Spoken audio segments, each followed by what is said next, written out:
message on Facebook. Oh, yeah? Yeah. All right, you guys are good whenever. Hi, this is Byron Stripling, once again with the Columbus Jazz Orchestra, and I want you to join me October 26th to the 30th at the Southern Theater. And by the way, we got different times. On Wednesday and Thursday, we're at 7:30, Friday and Saturday at 8, and then Sunday 2 and 7:30. But I'm excited. I'm excited because I'm sitting right next to one of the great musicians of all time, a great guitarist. Would you say hello to Kevin Eubanks right there? Wave for everybody. What's up, folks? He's very cute over here, but not as cute as me. Not quite. I'm working on it, though. Because I got the Will Smith and I got my hair did. He's got the Denzel vibe happening. But look, I got a couple questions for you. First of all, thank you so much for joining us. My pleasure. Thanks for the invite. And man, what a joy to have you on stage with us, because as I look back at your career, you played with people like McCoy Tyner. That makes me nervous. You played with people like Slide Hampton and so many others. I mean, a lot of people know you from your work with The Tonight Show, but you were playing clubs, you were playing with Dave Holland, people like that, back in Philly where you were born, sitting back there in clubs, just burning away. First question is, what was it like to then go from that to playing on The Tonight Show? It was a big change. One was touring around the world, playing with everybody, and then the other thing, I'm in a TV studio, and everybody's coming through there, and I, you know, doing arrangements from everybody, from Willie Nelson to B.B. King to whoever comes in. Okay, quick question then, why you mentioned B.B. King. What was it like to meet a guitar blues master like that? You're also a guitar player. It's wonderful, and B kind of, we've been friends for a long time now, and same with Buddy Guy and people like that. Oh my goodness. So, but I had a conversation with B where he was, you know, really letting me know that whenever he saw me on television, he always felt like he was like a part of it, like, you know, it was like a, beautiful, you know, passing along the line and all that, and that shocked me, that, you know, because we were working with him that day on stage, and we just sat through everything. Everybody took a lunch break, me and B just sat and talked with each other for a long time, and he said, man, it just makes me so proud, and I said, you? I said, man, I'm the one that's honored and everything. Right. But that kind of touched me. That's one of the things I really remember about Tonight Show, was that afternoon me and B.B. King sat and spoke. They probably have a video of it somewhere. They got cameras everywhere. Quick question about the music for this concert. When we started talking about that, I felt you sort of moved and were paying homage a little bit to Wes Montgomery. Some of the tunes lean that way. Any reason for that? Well, to me, he's my favorite jazz guitarist ever. So, and I don't think he gets nearly enough praise for what he's done for guitar. So, anytime I can, and in this situation with such a wonderful orchestra that you have, that if we can do anything that, you know, can put some Wes in there, I'm much obliged. Right. Favorite guitar players other than Wes? Can you give us 3 top ones that you love so much? I would say George Benson, B.B. King, Buddy Guy, cats like that.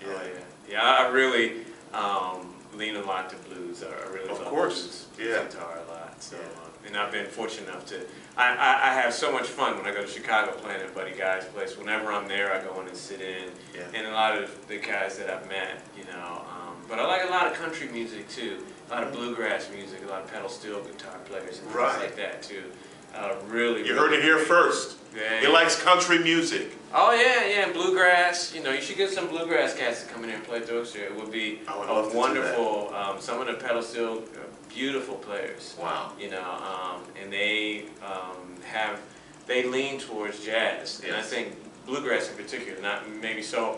Not so much as country, although a lot of country artists do as well. Right. But some of the bluegrass players, they lean towards jazz just naturally because their music kind of goes that way. Very simple. So that might be a good thing to try in the future. Absolutely. Thank you. You'll give us some names that'll help us. Oh yeah. Because we want to make that happen. That's a good idea.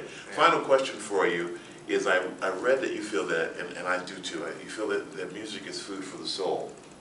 And then you named your album Zen Food, was it? Right. Yeah. How does that all line up? Well, together? music, you know, we need music for our spirit and for our soul. And, you know, it's something that blesses us, and it's been handed down from generation to generation. And music is everywhere. It's in the wind and the rain and the ocean and the birds and everything. And human beings, we have our tendency towards music, which is just wonderful.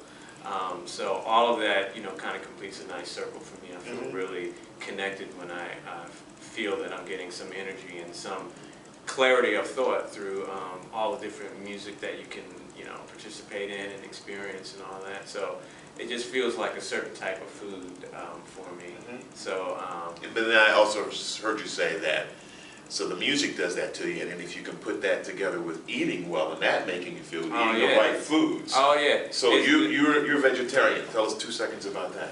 Well, yeah, I've been a vegetarian for, I don't know, 34 years or something like that. Long time, since my first year of college. Yeah. So I just kind of been that way for a long time. So I guess all of that coming full circle turned out to be the name of the record, Zen Food. Right. And I couldn't think of another name for the record anyway. Right. We tried all these names and they were terrible. Right. And then but that's definitely we got Zen Food. It's like boom, that's it. But so, I got a quick question. I have to ask you this. All right. I'm told that vegetarians can't have muscles, but I see there's something going on there. This is in the shirt. This is not me. This is the shirt. I have to iron it's the shirt. It's a mold. You know that I was auditioning for the new Batman. But okay. They said, can I keep the shirt? And they because said, the myth is that you can't get enough protein, but you look like you're doing okay. Oh, as a matter of fact, well, you're gonna start going into nutrition and stuff. We're gonna have another. We'll have another talk. But you have to give me a little slice because that's always the myth. It's like, oh, you can't have enough protein. You're gonna die. You can have way too much protein, and it's not good for you. Yeah. But we're going into another subject. Okay.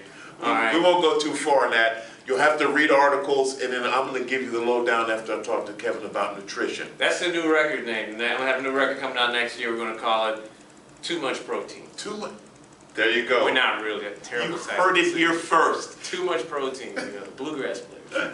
Ladies and gentlemen, this is the great Kevin Eubanks. The show is called Lights, Camera, Action. The first half we'll be playing the theme from the Jeffersons. We'll be playing the Odd Couple thing, and we're going to jazz all those things up. We're not going to just play them and be cute. We're going to make them jazz. But then the second half, we're going to have Kevin Eubanks with us. This is October 26th to the 30th, Wednesday and Thursday at 7:30 start. Don't be late. If you're late, I'll pop you upside your head. Whoa. Friday and Saturday, 8 p.m. Rough. Tough guy here. I would show up about it. Show up on time. If you're late, I'm calling you out. And Sunday, 2 p.m., 7 p.m. Thank you so much, Kevin Eubanks. My pleasure. This is great. You're going to love it.